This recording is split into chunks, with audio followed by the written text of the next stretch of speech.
Haleluya, haleluya, haleluya. Shalom warga kerajaan, senang sekali kembali berjumpa dengan saudara. Doa saya kiranya setiap kita tetap sehat dan tetap dalam pemeliharaan Raja kita yang sempurna. Haleluya. Nah, saudara terkasih dalam Tuhan, masih dalam serial soal keuangan. Haleluya.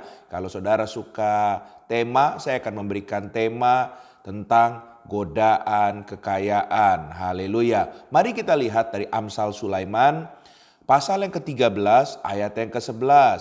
Amsal pasal 13 ayat yang ke-11. Demikian firman Tuhan. Harta yang cepat diperoleh akan berkurang, tetapi siapa mengumpulkan sedikit demi sedikit menjadi kaya. Haleluya. Nah, Bapak Ibu terkasih dalam Tuhan, banyak orang hari-hari ini ingin cepat menjadi kaya, menjadi sesuatu ya yang sebetulnya belum waktunya, tapi mereka berusaha dengan cara-cara yang tidak masuk akal biar cepat ya hidup mereka itu menjadi orang-orang yang kaya. Nah, saudara, ini adalah bagian soal godaan ya. Jadi soal godaan itu salah satunya berbicara godaan untuk menjadi kaya. Nah, pertanyaannya begini Bapak Ibu terkasih dalam Tuhan.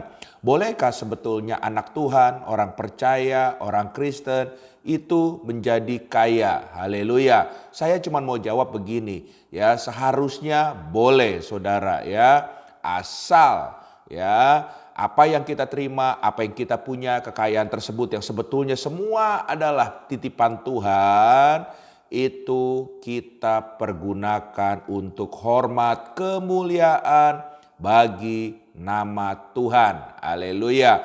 Makanya dengan jelas Amsal Sulaiman pasal yang ketiga ayat yang ke-9 sampai dengan yang ke-10 ya berkata begini.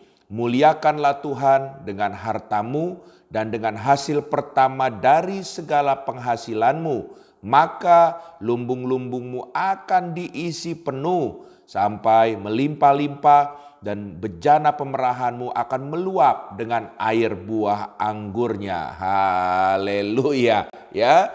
Nah, pertanyaannya kembali Bapak Ibu terkasih dalam Tuhan. Bagaimana kalau kita dapat memuliakan ya, bagaimana kita dapat memuliakan Tuhan dengan harta kalau kita sendiri ya belum kaya atau belum memiliki harta tersebut. Nah, tentunya untuk membahas pertanyaan ini ya kita ya harus mengerti dulu bahwa kekayaan itu sebetulnya relatif. Ya, karena sesungguhnya tidak ada standar atau ukuran baku tentang seseorang itu bisa disebut kaya. Ya saya mungkin bisa bilang orang yang kaya standarnya misalkan A. Tapi mungkin orang yang punya financial jauh di atas saya, dia akan punya standar beda lagi. Orang yang kaya di atas dia itu seperti apa. Jadi sebetulnya nggak ada standarnya saudara terkasih dalam Tuhan. Ya, nah oleh sebab itu Tuhan, kalau saudara ingin tahu isi hati Tuhan, menginginkan setiap kita kalaupun kita diberkati atau menjadi orang-orang yang kaya, harus dengan cara yang benar dan harus sesuai firman Tuhan. Ya, firman Tuhan yang kita bahas hari ini mengingatkan kita semua hati-hati dengan yang namanya nafsu untuk kita ingin cepat kaya. Nah, haleluya ya, karena ya pertanyaannya kembali ya banyak orang akhirnya menghadapi masalah karena keinginannya tersebut mereka nggak bisa kekang untuk menjadi kaya. Mari kita lihat beberapa ayat yang ini adalah sebuah peringatan dari firman Tuhan untuk kita semua ya agar kita jangan punya hawa nafsu cepat-cepat ingin kaya. Amsal 22 Amsal 23 ayat yang keempat sampai kelima dikatakan, jangan bersusah payah untuk menjadi kaya, tinggalkan niatmu ini. Kalau engkau mengamat-amatinya, lenyaplah ia karena tiba-tiba ia bersayap lalu terbang ke angkasa seperti Raja Wali. Haleluya. Ayat berikutnya, ya saya akan kasih 3 perbandingan ayat. Amsal 28 ayat yang ke-20 dikatakan, orang yang dapat dipercaya mendapat banyak berkat, tetapi orang yang ingin cepat menjadi kaya tidak akan luput dari hukuman. Bahkan dalam 1 Timotius pasal yang ke-6 ayat yang ke-9 sampai yang ke-10 dikatakan, tetapi mereka yang ingin kaya terjatuh ke dalam pencobaan, ke dalam jerat, dan ke dalam berbagai-bagai nafsu yang hampa, dan yang mencelakakan, yang menenggelamkan manusia ke dalam keruntuhan dan kebinasaan. Karena akar segala kejahatan ialah cinta uang, sebab oleh memburu uanglah beberapa orang telah menyimpang dari iman dan menyiksa dirinya dengan berbagai-bagai duka. Haleluya. Nah, Bapak Ibu terkasih dalam Tuhan, jadi dari kebenaran firman Tuhan ini, bolehkah kita bisa menjadi kaya? Boleh ya, tapi harus dengan cara yang benar ya, harus kita nggak boleh terjerat dengan hawa nafsu kita ya. Oleh sebab itu satu peringatan dari firman Tuhan, jangan keblinger jadi orang saudara ya.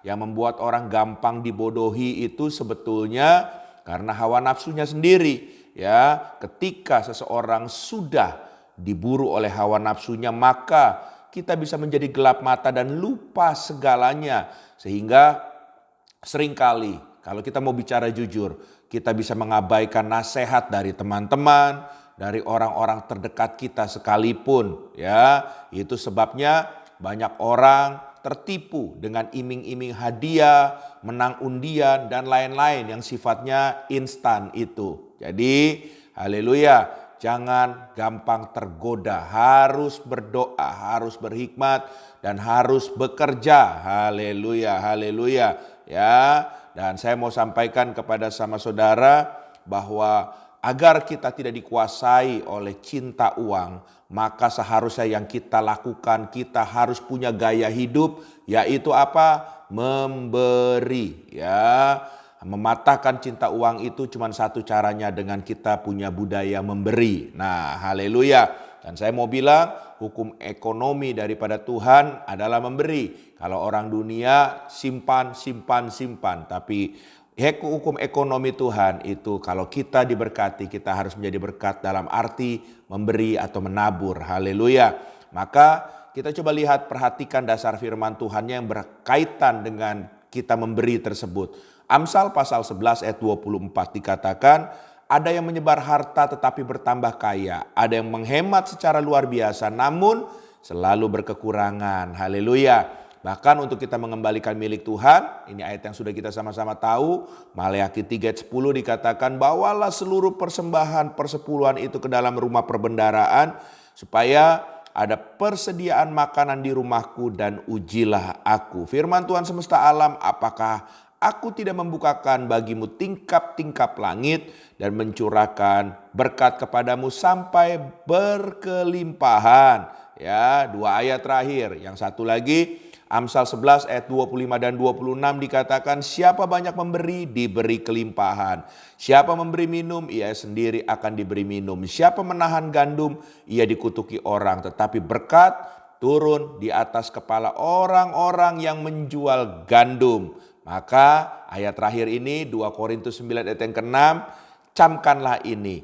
Orang yang menabur sedikit akan menuai sedikit juga. Orang yang menabur banyak akan menuai banyak juga. Dari kebenaran firman Tuhan yang kita bahas ini, saya cuma mau bilang, kalahkan godaan kekayaan tersebut. Matikan hawa nafsu saudara. Dan saudara harus ingat, saudara berhak diberkati oleh Tuhan. Tapi berkat itu untuk mempermuliakan Tuhan. Oleh sebab itu, bangunlah sebuah budaya supaya kita gak cinta uang dengan cara memberi. Haleluya. Tuhan memberkati. Bapak Ibu terkasih dalam Tuhan, izinkan saya berdoa. Tuhan, kami berdoa kalau di antara kami ada yang terikat dengan roh mamon, kami saat ini mau katakan, kami patahkan semuanya dalam nama Yesus. Bebaskan kami, merdekakan kami, sehingga kalaupun kami diberkati, biarlah hidup kami untuk mempermuliakan Tuhan. Terima kasih Tuhan, dalam nama Yesus. Haleluya. Amin.